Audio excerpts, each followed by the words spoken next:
السلام علیکم ورحمۃ اللہ وبرکاتہ، نحمدہ ونصلی علی رسولہ الکریم، اما بعد فاعوذ باللہ من الشیطان الرجیم، بسم اللہ الرحمن الرحیم، رب اشرح لی صدری ویسر لی امری واحلل عقدۃ من لسانی یفقہوا قولی۔ بدیع السماوات والارض، نئے سرے سے پیدا کرنے والا ہے آسمانوں اور زمین کا۔ بدیع کا لفظ کس سے نکلا ہے؟ بے دال عین سے، بدع، بدعت بھی اسی سے، بدیع نئے سرے سے بنانے والا ہے آسمانوں اور زمین کا۔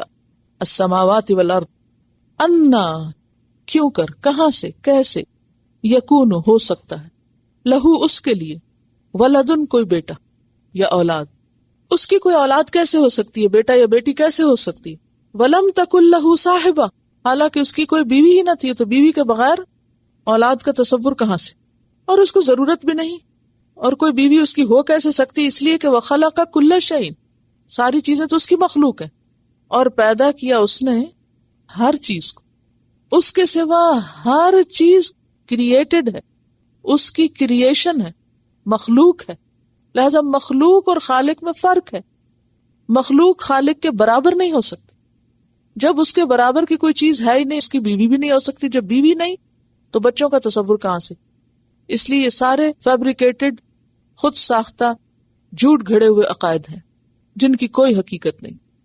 وَهُوَ بِكُلِّ شَيْءٍ عَلِيمٌ، اور وہ ہر چیز کو خوب جاننے والا ہے، اس کو سب پتا ہے، ہر چیز کی حقیقت کا علم ہے اس کو۔ ذَلِكُمُ اللَّهُ رَبُّكُمْ، یہ ہے اللہ جو رب ہے تمہارا، لا الہ الا ہو، اس کے سوا کوئی الہ نہیں، خالق کل شیء، خالق ہے ہر چیز کا، فاعبدوہ، تو تم سب اس کی عبادت کرو۔ یہ سارے دلائل کس چیز کے ہیں؟ توحید کے۔ وہو علی کل شیء وکیل، اور وہ ہر چیز کا کارساز ہے، بنانے والا ہے۔ وکیل ہر کام کا، انجام کا، مالک، نگران، ذمہ دار۔ وکیل کس کو کہتے ہیں؟ جو کسی چیز کا نگران اور اس کی مینجمنٹ کا ذمہ دار ہو۔ مینیجر کے لیے بھی لفظ وکیل استعمال ہوتا ہے۔ کسی بھی کمپنی میں مینیجر کون ہوتا ہے؟ پورا انتظام کرتا ہے، یعنی جس کے انڈر سب لوگ کام کرتے ہیں۔ تو وَهُوَ عَلَى كُلِّ شَيْءٍ وَكِيلٌ، سب کچھ بنایا بھی اس نے اور سب کا مینیجر بھی وہ۔ انسان کی شکل میں مینیجر مت سوچے، لیکن اصل لفظی معنوں میں، یعنی ہر چیز کو مینیج بھی وہی کر رہا ہے۔ ہم اردو میں اصل میں لفظ کا ترجمہ کرتے ہیں کارساز، اور کارساز کا معنی ہمیں آتا کوئی نہیں، وہ صرف رٹا رٹایا ایک لفظ بول دیتے ہیں اور سوچتے نہیں کہ ہم کیا رہے ہیں۔ تو وَهُوَ عَلَى كُلِّ شَيْءٍ وَكِيلٌ، ہر چیز اس نے بنائی اور پھر ہر چیز کا وہ انتظام بھی کر رہا ہے کہ اس کو کس طرح قائم رہنا ہے، کس طرح سروائیو کرنا ہے، کوئی چیز کس کام کے لیے، اس کا مقصد کیا، اس کے پیچھے حکمت کیا ہے، اس کا فائدہ کیا ہے، وہ کس لیے بنائی گئی، سب اس کو پتا ہے۔ لا تدرکہ الابصار، نہیں پا سکتی اس کو نگاہیں۔ ادراک کس کو کہتے ہیں؟ دال رے کاف، ادراک، پرسیو کرنا، کسی چیز کو پا لینا، اس کی حقیقت معلوم کر لینا۔ لا تدرکہ الابصار، نگاہیں اس کو نہیں پا سکتی، اس کی حقیقت کو نہیں جان سکتی۔ فہو یدرک الابصار، اور وہ نگاہوں کو پا لیتا ہے، اس کو پتہ چل جاتا ہے کہ کوئی آنکھ کہاں کس کام کے لیے اٹھی ہے اور کس طرح دیکھ رہی ہے۔ ساری نگاہیں، یعنی سب انسانوں کی نگاہیں اور ان کا دیکھنا اس کے کنٹرول میں ہے، لیکن ان نگاہوں کے بس میں نہیں کہ وہ اللہ کی حقیقت کو پا سکے۔ یہ نہیں کہا کہ دیکھ نہیں سکتے، کب پا نہیں سکتے، کیونکہ جہاں تک دیکھنے کی بات ہے تو قیامت کے دن کچھ لوگ دیکھ سکیں گے اور کچھ نہ دیکھ سکیں گے۔ مثلا جو نیک لوگ ہوں گے ان کے بارے میں قرآن پاک میں آتا ہے وجوہ یومئذ ناظرہ الی ربہا ناظرہ، کہ کچھ چہرے اس دن تر و تازہ ہوں گے، اپنے رب کی طرف دیکھ رہے ہوں گے، اور کچھ لوگ نہیں دیکھ سکیں گے۔ کلا انہم عن ربہم یومئذ لمحجوبون، ہرگز نہیں، وہ اس دن اپنے رب سے محجوب رکھے جائیں گے، یعنی رب کو دیکھ نہیں سکیں گے۔ بخاری کی روایت ہے، ایک مرتبہ نبی صلی اللہ علیہ وسلم ایک چاندنی رات میں صحابہ کرام کے ساتھ تھے، تو آپ نے ان کے مجمع میں فرمایا کہ تم اپنے رب کو آخرت میں اسی طرح دیکھو گے جیسے تم چاند کو دیکھ رہے ہو، یعنی تمہارے اور چاند کے بیچ میں کوئی چیز نہیں، تم دیکھو گے۔ مسند احمد کی روایت میں آتا ہے اہل جنت ہر روز صبح اور شام اپنے رب کو دیکھیں گے، لیکن دیکھنے کے باوجود بھی لا تدرکہ الابصار، وہ دیکھنے کی لذت اور خوشی اور وہ دل کی ٹھنڈک، آنکھوں کی ٹھنڈک، وہ سب نصیب ہوگی اہل ایمان کو، لیکن دیکھنے کے باوجود بھی ادراک نہ کر سکیں گے۔ درک ہوتا ہے کس چیز کی گہرائی میں جانا۔ آپ کو یاد ہوگا جب منافقین کے انجام کے بارے میں ہم نے پڑھا تھا، ایک درک تھا اور ایک درج تھا۔ درج کیا ہوتا ہے؟ اوپر کو جانا، اسٹیپ اپ، یعنی اوپر کو چڑھنا، اور درک ہوتا ہے نیچے نیچے نیچے جانا۔ تو ادراک ہوتا ہے کسی چیز کو گہرائی کے ساتھ دیکھنا اور پھر اس کی حقیقت پا لینا۔ تو ان المنافقین فی الدرک الاسفل من النار آپ پڑھ چکے ہیں۔ تو لا تدرکہ الابصار کا کیا معنی ہے؟ نگاہیں اس کو دیکھ کے بھی اس کو پا نہ سکیں گی کہ اس کی حقیقت کو سمجھ سکیں۔ یہ کیوں یہاں بات کہی گئی؟ یعنی پیچھے اللہ تعالیٰ کے اور کمالات کا ذکر ہے اور توحید کی بات کرتے کرتے یہاں فرمایا کہ نگاہیں اس کو نہیں پا سکتے۔ مراد یہ کہ وہ مخلوق نہیں ہے، مخلوق کو تو نگاہ پا لیتی ہے۔ یعنی مثلا ایک جوہری ہے، وہ ہیرے کو دیکھتا ہے تو فوراً پہچان جاتا ہے۔ درک ہوتا ہے نا گہری نظر سے دیکھنا، اس چیز کی حقیقت کو سمجھ جانا۔ تو اس نے دیکھا اور پا لیا، ہاں سمجھ گیا یہ چیز یہ ہے، یہ اس کی حقیقت ہے۔ اسی طرح آپ کو جس چیز سے دلچسپی ہوتی ہے آپ اس کو گہری نظر دیکھتے ہیں، فوراً پا لیتے ہیں اچھا یہ کس کوالٹی کی ہے اور کیسی ہے۔ لیکن اللہ سبحانہ و تعالیٰ کی ذات مخلوق کے تصور سے باہر ہے، مخلوق کی ریچ سے باہر ہے، مخلوق کے اندازے سے بالا ہے، کسی کے بس میں ہی نہیں، کیونکہ سب مخلوق ہے اور وہ خالق ہے۔ تو یہ خالق اور مخلوق کا فرق بتانے کے لیے کہا جا رہا ہے کہ وہ تمہاری نگاہیں پا لیتا ہے، تم نہیں پا سکتے اس کو۔ تو یہاں یہ مسئلہ چھیڑنے کی ضرورت نہیں ہے کہ دیکھیں گے یا نہیں، وہ تو واضح سی بات ہے کہ کچھ لوگ دیکھیں گے قیامت کے دن اور کچھ نہیں، لیکن دیکھنے والے بھی اس کی اصل چیز کو نہیں پا سکیں۔ یہ بالکل ایسے کہ جیسے ہم کہتے ہیں اللہ کا ہاتھ، تو اللہ کا ہاتھ کیسا ہے ہمیں نہیں پتا، ہم مانتے ہیں ہے، لیکن کیسا ہے؟ لا تدرکہ الابصار، نہ ظاہری نگاہیں اور نہ امیجنیشن، ہمارے بصیرت یا ہمارے اندر کی بھی کوئی قوت ایسی نہیں کہ جو اس بات کو جان سکے کہ اس کا ہاتھ کیسا ہے یا اس کا چہرہ کیسا ہے۔ ہم یہ مانتے ہیں کہ اس کا چہرہ ہے، لیکن ہمیں نہیں پتا، کیونکہ لا تدرکہ الابصار، وہاں جا کے امیجنیشن بھی ہار جاتا ہے۔ وہو اللطیف الخبیر، اور وہ لطیف ہے۔ لطیف کا لفظ سے لطف سے نکلا ہے، یعنی لطف و کرم کرنے والا ہے، مہربانی کرنے والا ہے اپنے بندوں پر، اپنے دوستوں پر، یعنی ان کو فائدہ پہنچانے والا ہے۔ الخبیر، خوب خبر رکھنے والا ہے۔ اور لطیف کا ایک معنی باریک بین بھی ہوتا ہے، بہت باریک چیزوں کی بھی خبر ہے اس کو، اور بڑی بڑی باتوں کی خبر بھی ہے اس کو۔ لطف جو ہے وہ یعنی غیر محسوس قسم کے احساس کے لیے استعمال ہوتا ہے، یعنی باریک بین ہونا۔ کچھ لوگ ہوتے ہیں جب تک ان کو لفظ میں بول کے کچھ نہ کہا جائے ان کو سمجھ نہیں آتا، اور بعض اوقات اس سے بھی سمجھ نہیں آتا۔ اور کچھ لوگ چہروں کو پہچان لیتے ہیں یا بات کی فوراً گہرائی میں چلے جاتے ہیں، اس کی مراد یا غایت بھی سمجھ جاتے ہیں۔ تو اللہ تعالیٰ صرف ہمارے لفظ نہیں دیکھتا اور ہماری بڑے بڑے دعوے اور اوپر اوپر کی باتیں نہیں دیکھتا، وہ کیا دیکھتا ہے؟ پیچھے کیا ہے اور اندر کیا ہے اور دل کی گہرائی میں کیا ہے اور چھپی ہوئی نیتیں کیا ہیں۔ اور مہربانی یا لطف جو ہوتا ہے کسی کا، تو وہ بھی کیا لفظوں سے بولی ہوئی بات ہوتی ہے؟ لطف و کرم ایکسپلین کریے، لطف و کرم کس طرح آپ بیان کریں گے کہ اس چیز کا نام لطف و کرم ہے؟ وہ ایک رویہ ہے، وہ الفاظ کی گرفت میں آنے والی چیز نہیں ہے، وہ محسوسات سے تعلق رکھتا ہے۔ تو یہ اس کا آپس میں تعلق ہے۔ قد جاءکم، تحقیق آ چکے تمہارے پاس، کس کے پاس؟ ہم سب کے پاس۔ بصائر، بصائر، بصائر کیا ہے؟ بصائر جو ہے یہ بصیرت سے، بصیرت نفس کی بینائی کو کہتے ہیں۔ کیا کہا ہے میں نے؟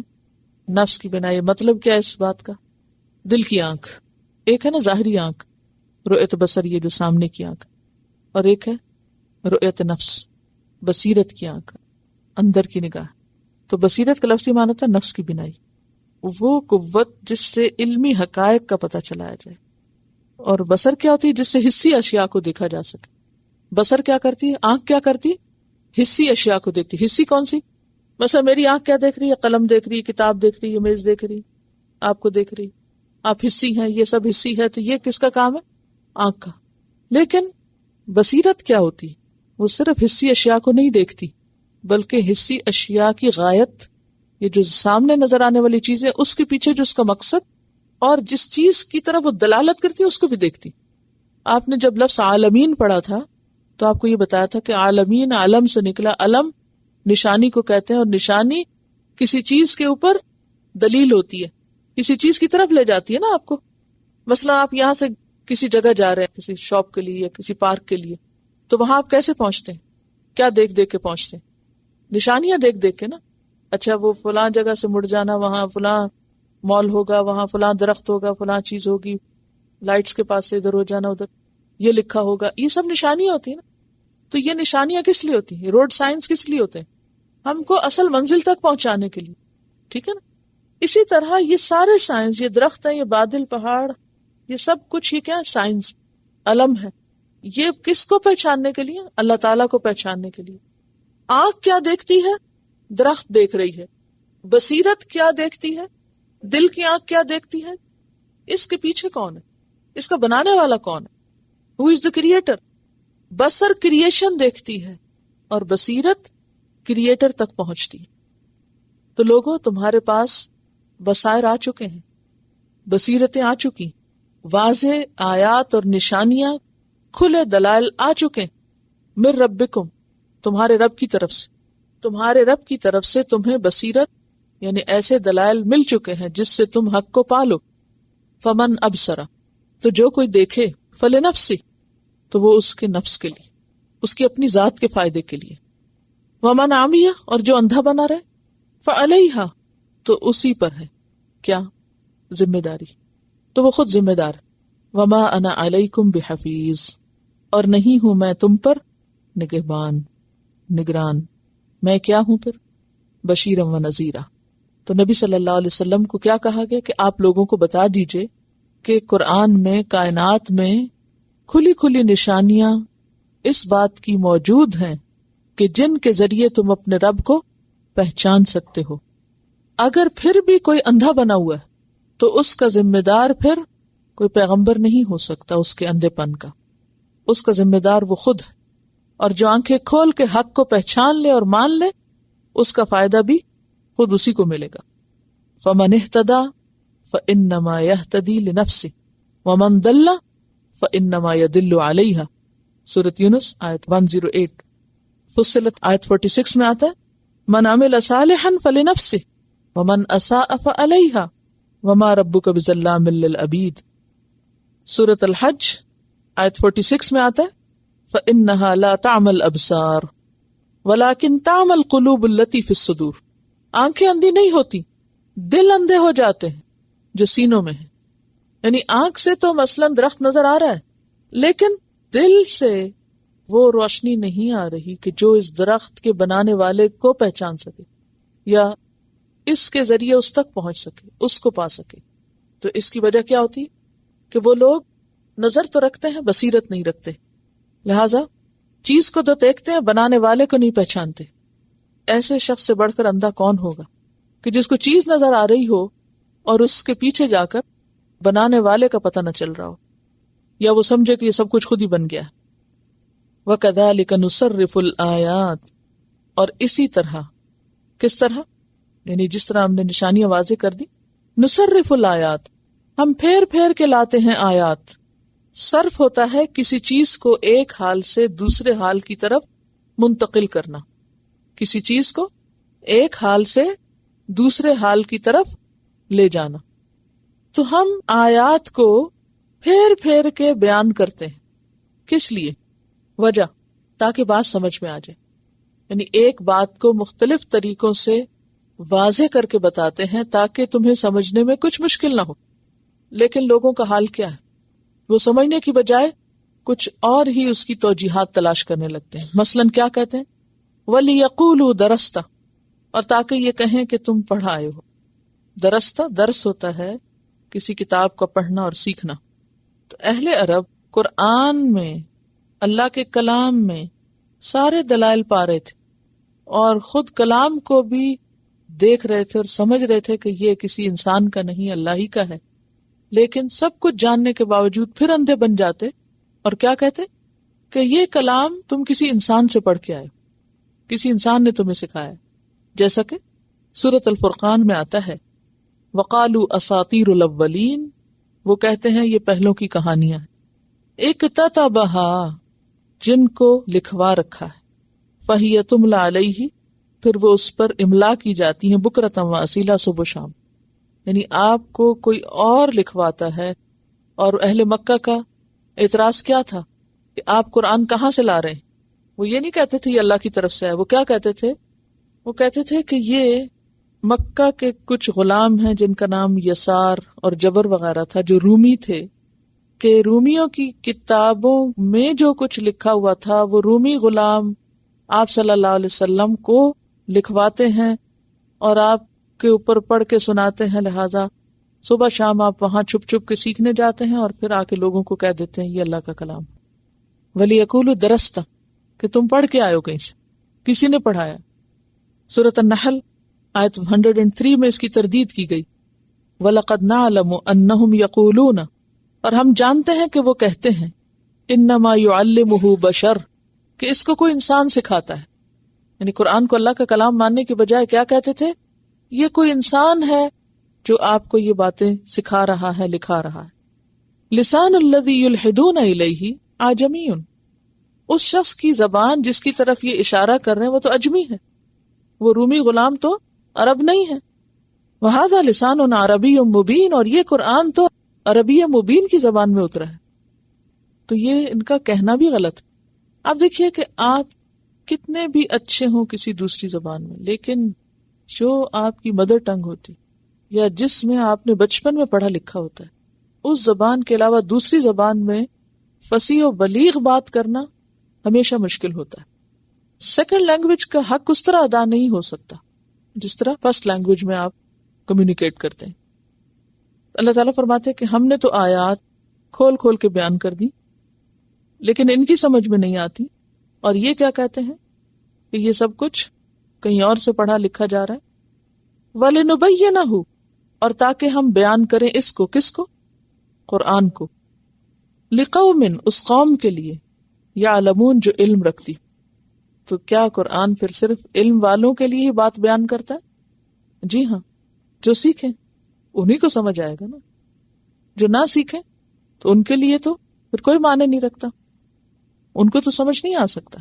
جو نہ جانے، یعنی اگرچہ قرآن سارے جہان والوں کے لیے ہے، لیکن فائدہ صرف جاننے والے اٹھا سکتے ہیں، دوسروں کے لیے تو اس کا ہونا یا نہ ہونا برابر ہے۔ انسان جس بھی چیز کو نہ جانتا اس سے فائدہ نہیں اٹھا سکتا۔ مثلا آپ کے سر میں درد ہے، دوا آپ کے گھر میں رکھی ہوئی ہے، لیکن آپ کو نہیں پتا کہ آپ یہ دوا کھائیں تو آپ کو فائدہ ہوگا، تو ہوتا کیا ہے؟ دوا رکھی ہوئی ہے، چونکہ آپ نہیں جانتے اس لیے آپ اسے نہیں کھا رہے، اور چونکہ آپ کھا نہیں رہے لہٰذا آپ فائدہ نہیں اٹھا رہے۔ قرآن ہمارے گھر میں ہے، ہم اسے نہ پڑھیں تو کیسے فائدہ ہو سکتا ہے؟ کیسے سمجھ آ سکتا ہے؟ اللہ تعالیٰ تو بیان کر رہے ہیں، کھول کھول کے بتا رہے ہیں، لیکن اگر اس کو بند ہی رکھا جائے تو پھر فائدہ تو نہیں ہو سکتا۔ تو یہاں بتانے کا مطلب یہ ہے کہ ہم آیات کو ویرائٹی کے ساتھ لوگوں کے سامنے لا کے رکھتے ہیں تاکہ لوگوں کو بات سمجھ آئے، لیکن لوگ دو طرح کے ہوتے ہیں۔ ایک ہے بدبخت جو سب کچھ جان کے الٹا اس کلام کو ہی حقیر سمجھتے ہیں اور اس کے مقابلے میں تکبر کرتے ہیں، اور کیا کہتے ہیں کہ یہ تو خود ہی کہیں سے پڑھ کے آ گیا ہے اور یہ اللہ کا کلام نہیں۔ اور دوسرے کون ہوتے ہیں؟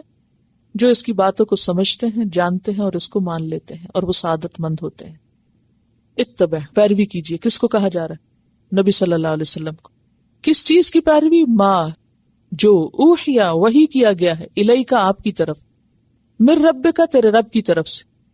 آپ کو بھی حکم دیا جا رہا ہے کہ آپ کیا کریں؟ وحی کا اتباع کریں۔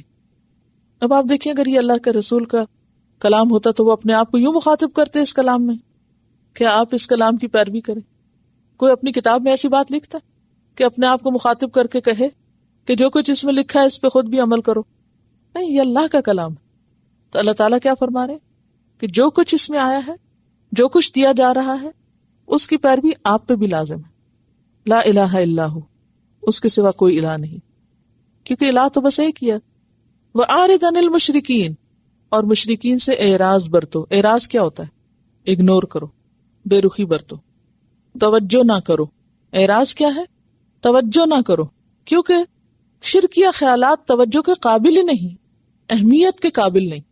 اچھا، بعض لوگوں کی عادت ہوتی ہے کہ بیکار سے بیکار بات میں بھی بحث شروع کر دیتے ہیں، یہ نہیں. تو اس آیت کی روح سے کیا پتہ چل رہا ہے ہمیں؟ کیا کرنا چاہیے بیکار باتوں کے معاملے میں؟ ان کو اگنور کر دینا چاہیے. وہ توجہ کے لائق ہی نہیں ہوتی، قابل التفات ہی نہیں ہوتی، اس قابل ہی نہیں کہ ان باتوں کو زبان پہ لایا جائے یا اہمیت دی جائے.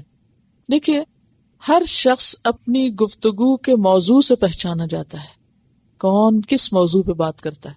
یا نہیں؟ آپ لوگوں کو کس سے پہچانتے ہیں؟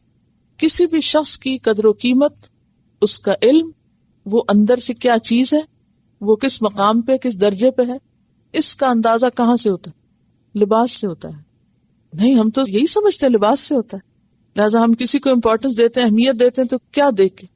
اسے پہنا ہوا کیا ہے، اسٹیٹس دیکھتے ہیں، لباس دیکھتے ہیں، رہن سہن دیکھتے ہیں، پہناوا دیکھتے ہیں کہ کیا پہنتا ہے وہ، اور سارا اسی سے اندازہ لگاتے ہیں. بس دیٹس اٹ. ظاہری نظریں تو یہ دیکھتی ہیں کہ کسی نے پہنا کیا ہے، لیکن صاحب بصیرت کہاں سے دیکھتے ہیں؟ کسی کو لباس سے پہچانتے ہیں یا اس کے پیچھے سے، گفتگو سے. ہر شخص اپنی گفتگو سے پہچانا جاتا ہے. جیسے کسی کا شعر ہے نا فارسی میں، اور اس کا معنی ہی بنتا ہے کہ جب تک انسان خاموش ہوتا ہے اس کے عیب اور ہنر چھپے رہتے ہیں. وہ کس درجے پہ ہے، کیا مقام ہے اس کا، کتنی قابلیت ہے، کیا اخلاق ہے، کتنا سمجھدار ہے اور کتنا احمق ہے، سب چھپا رہتا ہے. لیکن جب انسان بولنا شروع کرتا ہے تو جو اس کا اندر ہوتا ہے، یا جو اس کی قیمت ہوتی ہے، یا جو اس کی ویلیو ہوتی ہے، وہ سامنے آ جاتی ہے. یعنی کتنی خطرناک بات ہے یہ. اس کے باوجود ہم سوچ سمجھ کے نہیں بولتے. اظہار خواہ قلم سے ہو یا زبان سے ہو تو وہ آپ کی قابلیت کا پتہ دیتا ہے، لیکن ہم اس قابلیت کے بڑھانے کی طرف توجہ نہیں کرتے. پھر بھی نہیں سمجھتے کہ خاموش رہنے کی بجائے کیا کریں، قابلیت میں اضافہ کریں. کیونکہ خاموش رہنا حل نہیں ہے. حل کیا ہے؟ اصلاح. اب یہاں آپ سے کہا جا رہا ہے کہ مشرکین سے اعراض برتیں، یعنی ان کی بہت سی باتوں کا جواب نہ دیں، ان کی باتوں کو قابل توجہ نہ سمجھیں، ان کے جھوٹے پروپیگنڈے پہ کان نہ دھریں، کیونکہ ہر بات اس قابل نہیں ہوتی کہ اس پہ بندہ اپنی جان کھپائے اور اس کا جواب تلاش کرے. اور اس میں ہم سب کے لیے بہت بڑا سبق ہے. مثلا جب آپ دین کی بات کرنے لگتے ہیں تو کیا ہوتا ہے؟ لوگ طرح طرح کی بحثیں چھیڑ بیٹھتے ہیں، اعتراض شروع کر دیتے ہیں. اور مثلا جس شخص نے قرآن پڑھا ہی نہیں، جو جانتا ہی نہیں، جس کی قدر و قیمت پہچانتا ہی نہیں، اگر وہ یہ کہے کہ آپ قرآن کیوں پڑھتے ہیں، آپ کیوں کھپا رہے ہیں اپنے آپ کو اس کے پیچھے، تو اس کا یہ قول کیا معنی رکھتا ہے؟ اس کی یہ بات کتنی وزنی ہے، یا اس کو کتنا وزن دینا چاہیے، کیا اہمیت دینی چاہیے؟ کچھ بھی نہیں. اس کو پتہ ہی نہیں کیا چیز ہے، جنہیں چکھی نہیں. لیکن کوئی بھی شخص جو اس کی قدر و قیمت پہچانتا ہو وہ یہ بات کر بھی نہیں سکتا. پھر یعنی جو خود سمجھتا ہو اس کتاب کو اور اس سے فائدہ اٹھاتا ہو، صرف سمجھنا بھی کافی نہیں، جس کو خود اس سے فائدہ ہوا ہو، جس کو خود اس سے کچھ ملا ہو، یہ ہو نہیں سکتا کہ پھر وہ کسی پڑھنے والے کو روکے کہ نہ مت پڑھو، کہیں بھٹک نہ جاؤ. یہ نہیں ہو سکتا. جس کو خود اس سے روشنی ملی ہو وہ دوسروں کو بھی اسی سے روشنی دکھائے گا. تو اس آیت میں زندگی گزارنے کا ایک بہت بڑا اصول مل رہا ہے. نمبر 1، اتبع ما اوحی الیک، کرنے کا کام، پیروی کرو، کرتے جاؤ، سامنے رکھو اس کو جو آپ کے رب کی طرف سے آپ پہ وحی کیا گیا. اور نہ کرنے کا کام، وَأَعْرِضْ عَنِ الْمُشْرِكِينَ، مشرکین سے اعراض برتو، ان کی باتوں، ان کے جھوٹے پروپیگنڈے، ان کی مخالفت اور ان کی فضول لغو باتیں اور تبصرے، ان کو قابل توجہ مت سمجھو. تو اس سے کیا پتہ چلتا ہے کہ من حسن اسلام المرء ترکہ ما لا یعنیہ، انسان کے اسلام کا حسن کس میں ہے؟ ان باتوں کو چھوڑ دے جس سے اس کا مطلب ہی نہیں. یعنی بیکار کی باتوں سے بچے، فضول کی بحثیں، بیکار کے قصے، لا یعنی باتیں، خرافات، بے مقصد کہانیاں، بے مقصد تبصرے، ان سب باتوں سے بچنا چاہیے. اور اپنی گفتگو کو ناپا تلا، سوچا سمجھا اور بھلائی پر مبنی ہونا چاہیے. ویسے بھی نامہ اعمال تولا جائے گا. اور یہ کسی انسان کے سمجھدار ہونے کی دلیل ہے نا کہ وہ مشرکانہ باتوں اور لا یعنی اور بالکل ایک متھ اور غیر حقیقی اور جن چیزوں کی کوئی بنیاد ہی نہیں، کوئی حقیقت ہی نہیں اور کوئی اصلیت ہی نہیں، ان چیزوں کے پیچھے سر کھپائے.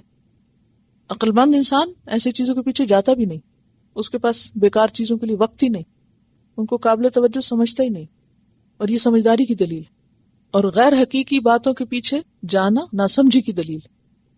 وَلَوْ شَاءَ اللَّهُ، اور اگر اللہ چاہتا، ما اشرکو، وہ شرک نہ کرتے، یعنی زبردستی اللہ ان کو شرک سے روک سکتا تھا.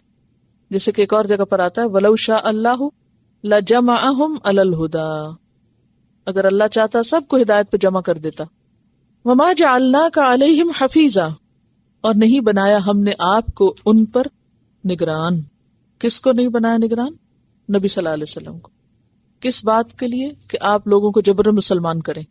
آپ کو کیا بنایا ہے؟ بشیرا و نذیرا، داعیا الی اللہ، سراجا منیرا. لیکن حفیظہ اور وکیلا نہیں بنایا. آپ کا یہ کام نہیں کہ آپ لوگوں کے پیچھے پڑ کے ان کو ضرور ہدایت کے راستے پہ لے آئیں. وما انت علیہم بوکیل، اور نہیں ہے آپ ان پر وکیل، کارساز، ذمہ دار. آپ ان کے ذمہ دار نہیں ہیں. آپ بتا دیجئے حق، نہ مانے تو ان کی اپنی ذمہ داری. ولا تسبوا الذین، اور نہ تم گالی دو ان لوگوں کو، نہ انسلٹ کرو ان کی. ولا تسبوا، اور نہ تم گالی دو یا نہ انسلٹ کرو، الذین، ان کی، یدعون، وہ پکارتے ہیں جن کو، من دون اللہ، اللہ کے سوا. تو یہاں الذین کون ہوئے؟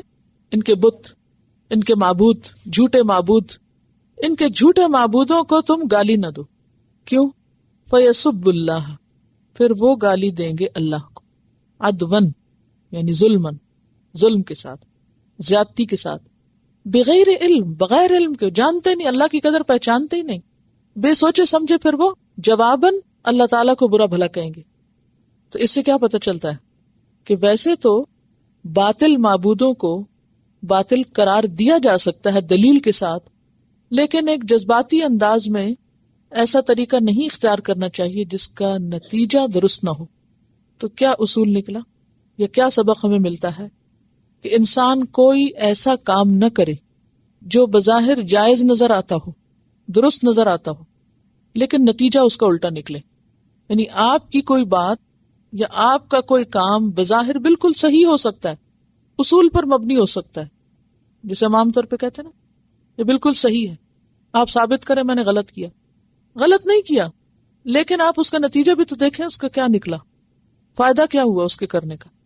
اور ایسا زندگی میں بارہا ہوتا ہے نا. آپ کہتے ہیں یہ میرا حق ہے اور میں یہاں بالکل سچی بات کہہ رہا ہوں اور یہ میرا رائٹ ہے اور یہ ایسا ہونا چاہیے اور یہ چیز مجھے ملنی چاہیے اور میں کوئی غلط نہیں کہہ رہا اور میرا مطالبہ غلط نہیں.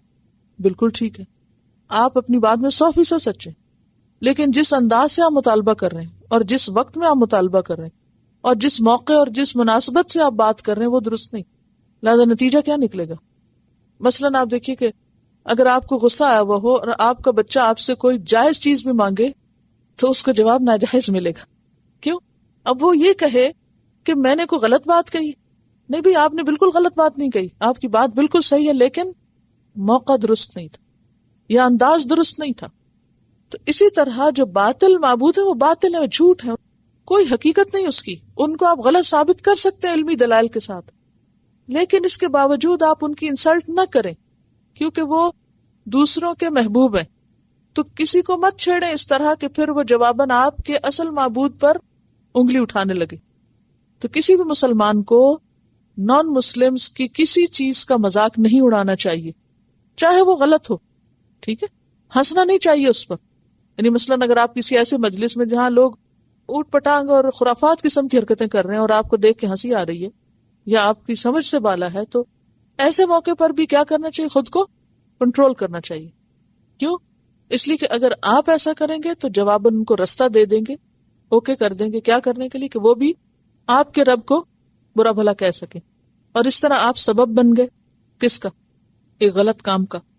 تو کسی بھی کام کے وقت کسی چیز کی صرف اصولی حیثیت نہیں دیکھنی چاہیے، بلکہ یہ بھی دیکھنا چاہیے اس کا نتیجہ کیا نکلے گا. اور دوسری بات کیا پتہ چلتی ہے کہ اشتعال انگیز باتوں سے پرہیز کرنا چاہیے. ایسے جملے اور ایسی سٹیٹمنٹ سے بچنا چاہیے کہ جس سے اشتعال انگیزی پیدا ہو. اشتعال انگیزی کیا ہوتی؟ غصہ دلانا دوسروں کو ہرٹ کرنا، دوسروں کے جذبات مجروح کرنا، خواہ آپ کی بات کتنی بھی درست ہو، لیکن موقع درست نہ ہونے کی وجہ سے بسا اوقات اصلاح کی بجائے فساد پیدا ہو جاتا ہے۔ کذالک، اسی طرح، زینا، خوبصورت بنا دیے ہم نے، لکل امت، ہر امت کے لیے، ہر گروہ کے لیے، عملہم، ان کے اعمال، یعنی ہر امت، ہر گروہ جو کچھ کر رہا ہے وہ اپنے طور پہ بڑا ہی اچھا کام کر رہا ہے۔ مثلا آپ دیکھیں کہ جتنے بھی ادیان ہیں اس میں جو بھی ریچولز ہیں، ان ریچولز کو لوگ کتنا پابندی کے ساتھ ادا کرتے ہیں اور کتنی اہمیت دے کے، حالانکہ اس کی حقیقت کچھ بھی نہیں ہوتی، لیکن ان کے نزدیک کیا ہوتا ہے، وہ زندگی موت کا مسئلہ، بہت ہی اہم چیز۔ تو مبلغ کے لیے، داعی کے لیے یہ ایک بنیادی خصوصیت ہوتی ہے کہ وہ اشتعال انگیزی سے پرہیز کرے، ایسے مناظرے یا ایسی باتیں کہ جن کے نتیجے میں حق ثابت ہونے کی بجائے الٹا ہلکا پڑ جائے، تو وہ آپ کا طریقہ درست نہیں ہو سکتا۔ تو یہاں کیا کہا جا رہا ہے کہ ہر امت کے لیے ان کا عمل بڑا خوبصورت بنا دیا گیا ہے، ان کو اپنے اعمال بڑے اچھے لگتے ہیں۔ یعنی بعض اوقات کسی قبر کے اوپر جا کے لوگ پھول رکھ دیتے ہیں اور پیسے ڈالتے ہیں، کیا سمجھتے ہیں وہ بہت بڑا نیکی کا کام کر رہے ہیں۔ قبر پہ چراغ جا کے جلانا، قبر والے کو کیا خبر کہ اوپر چراغ جل رہا ہے، بالکل ایک بیکار سی چیز ہے۔ لیکن جو کرتا ہے وہ کتنے پنکچول ہو کے اور کتنی عقیدت کے ساتھ اور فائدہ مند سمجھ کے، اور آپ کو معلوم ہے کہ کچھ ملکوں میں تو باقاعدہ قبروں کے اوپر بل پے کر کے بتیاں لگوا دی جاتی ہیں، اب یعنی تیل تو جا کے ڈالنا پڑتا تھا نا۔ اور ہماری ایک اسٹوڈنٹ تھائی لینڈ میں گئی، وہاں انہوں نے ایئر کنڈیشن روم بھی دیکھے قبروں کے اوپر بنے ہوئے کہ جس کا باقاعدہ وہ بل پے کرتے۔ عقل میں آنے والی بات نہیں کہ وہ مردے کو جو قبر کے اندر دفن ہے اس کو ایئر کنڈیشن کیا فائدہ دے رہا ہوگا، لیکن ان کے خیال میں یہ کام بہت عمدہ کام ہے، تو ان کو اپنا یہ کام بہت خوبصورت لگتا ہے۔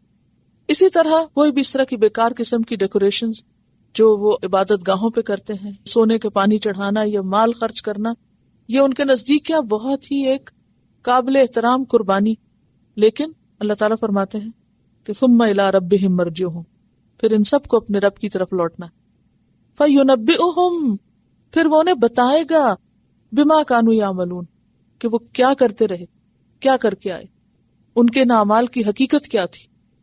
اور اسے بہت سی مثالیں آپ کے سامنے ہو سکتی ہیں کہ ریلیجن یا دین کے نام پر الٹی سیدھی حرکتیں کرنا اور ان کو یہ سمجھ کے کرنا کہ یہ بہت ہی اعلیٰ درجے کی قربانی ہے، اعلیٰ درجے کا کام ہے، بعض اوقات اس کی حقیقت کچھ بھی نہیں ہوتی۔ قیامت کے دن انسان کے سامنے جب حقیقت کھلے گی تو انسان اپنے آپ پر خود لعنت بھیجے گا اور پچھتائے گا کہ وہ اپنا وقت کن چیزوں میں ضائع کر کے آ گیا۔ وَأَقْسَمُوا بِاللَّهِ جَهْدَ أَيْمَانِهِمْ، وہ اللہ کے نام کی پکی قسمیں کھاتے ہیں۔ یہ کس کی طرف اشارہ ہے؟ کون قسمیں کھاتے تھے؟ اہل مکہ کی طرف اشارہ۔ وَأَقْسَمُوا، اور وہ قسمیں کھاتے تھے، کون؟ کفار مکہ، باللہ، اللہ کے نام کی، جہد ایمانہم، جہد کہتے ہیں نا پکی، بھرپور کوشش کے ساتھ، جہد ایمانہم، اپنی پکی قسمیں کھاتے، لئن جاءتہم، البتہ اگر آئی ان کے پاس، آیتن کوئی نشانی یعنی معجزہ، لیؤمنن بہا، البتہ وہ ضرور ایمان لے آئیں گے اس پر۔ اہل مکہ کہتے تھے کہ تم ہمیں کوئی بس نشانی تو دکھاؤ، ہم ضرور مان جائیں گے کہ تم اللہ کے نبی ہو یا سچے نبی۔ کل کہہ دیجئے، انما الآیات عند اللہ، نشانیاں اللہ کے پاس ہیں لیکن اللہ تعالیٰ نہیں دکھاتا۔ کیوں؟ وما یشرکم، اور کیا چیز بتائے تم کو، کیسے پتا چلے تمہیں، تم سے مراد کون ہے؟ اے مومنو، انہا، کہ بے شک وہ، اذا جاءت، جب آ جائیں گی، ہاں کیا ہے؟ آیت، نشانی، لا یؤمنون، نہیں مانیں گے، نشانی آنے پہ بھی نہیں مانیں گے۔ یہ کہاں سے پتا چلا کہ نہیں مانیں گے؟ کیونکہ شق القمر کا معجزہ جھٹلا چکے تھے کہ یہ تو جادو ہے، ہماری آنکھوں پہ پٹی باندھ دی گئی، تو ان کی قسموں کا اعتبار نہیں۔ خلاصہ کیا ہے کہ اہل مکہ جو بڑی بڑی قسمیں کھاتے تھے کہ اگر محمد صلی اللہ علیہ وسلم ہمیں کوئی نشانی دکھا دیں گے تو ہم ضرور مان جائیں گے، تو جواب میں کہا جا رہا ہے کہ نشانیاں دکھانا ان کو فائدہ نہیں دے گا۔ اور آپ جانتے ہیں کہ پچھلی قوموں کو بھی نشانیاں دکھائی گئی تھی، موسیٰ علیہ السلام نے کتنے معجزات دکھائے تھے، ہر نبی نے کوئی نہ کوئی معجزہ دکھایا، لیکن قوم پھر بھی نہ مانی۔ محمد صلی اللہ علیہ وسلم کی صداقت میں بھی اللہ تعالیٰ بہت سی، ایک سے زائد نشانیاں دکھا سکتا ہے، معجزات دکھا سکتا ہے، لیکن کون سمجھائے تم کو کہ اگر وہ نشانیاں آئیں بھی تو یہ نہیں مانیں گے، کیونکہ ان کی ہسٹری یہی بتاتی۔ وَنُقَلِّبُ، اور ہم پھیر دیں گے، یعنی ٹرن اوے کے معنوں میں نقلب، افئدتہم، ان کے دل، افئدتہ فؤاد کی جمع ہے، فؤاد اور قلب دونوں دل کے لیے استعمال ہوتے ہیں، ٹھیک ہے۔ قلب اصل میں غور و فکر کا مجموعہ، اور فؤاد جو ہے وہ جو دل اٹ سیلف ہے، وَأَبْصَارَهُمْ، اور ان کی آنکھیں، ہم ان کے دل اور ان کی آنکھیں پھیر دیں گے، کما جیسا کہ لم یؤمنوا بہ، نہیں وہ ایمان لائے اس پر، اول مرتن، پہلی بار، یعنی اللہ کی بھیجی ہوئی نشانی پر جس طرح یہ پہلے نہیں ایمان لائے، اب بھی اگر نشانیاں سامنے آئیں گی تو بھی ایمان نہیں لائیں گے۔ کیوں بھائی؟ کیوں ان کے دل پھیر دیے جائیں گے؟ کیوں نگاہیں پھیر دی جائیں گی اور نشانیاں دیکھ کے بھی نہیں مان سکیں گے؟ بطور سزا، جب کوئی اللہ تعالیٰ کی ایک بات یا ایک چیز کو نہیں مانتا تو پھر اللہ تعالیٰ اس کے دل پہ مہر لگا دیتا ہے، پھر اگلی بھی ماننے کی توفیق نہیں ہوتی۔ جب کوئی شخص ایک نیکی کرتا ہے تو اس سے کیا توفیق ہوتی ہے؟ اور نیکی کرنے کی۔ اور جب برائی کرتا ہے انسان تو دل پہ سیاہ دھبا لگ جاتا ہے، اسے نہ دھوئے سارا دل سیاہ ہونے لگتا ہے، انسان بے حس ہونے لگتا ہے، نیکی کی توفیق چھننے لگتی ہے۔